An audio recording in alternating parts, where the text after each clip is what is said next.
काही काही वेळेस असं होतं ना, सगळ्या गोष्टी बोलायच्या असतात, मनातल्या सगळ्या गोष्टी समोर मांडायच्या असतात. पण परिस्थिती, सिच्युएशन, आजूबाजूची भौतिक परिस्थिती ह्याच्यामुळं तुम्हाला मनातलं कधीच बोलता येत नाही मित्रांनो.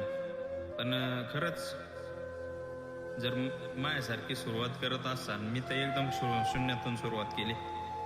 आणि जर माझ्यासारखी सुरुवात करत असाल तर करू नका. का माहिती आहे का? इथं फोटा मागं वाढणारे लोक आहेत. काही तोंडावर बोलतात, काही मागं बोलतात, काही मित्रांपाशी जाऊन बोलतात. त्याच्यामुळं एकटं चालायला कधी भिवू नका. आहे का आजूबाजूला कोण? लोक ज्याच्या त्याच्या गरजेनुसार येतात तुमच्या लाईफमध्ये.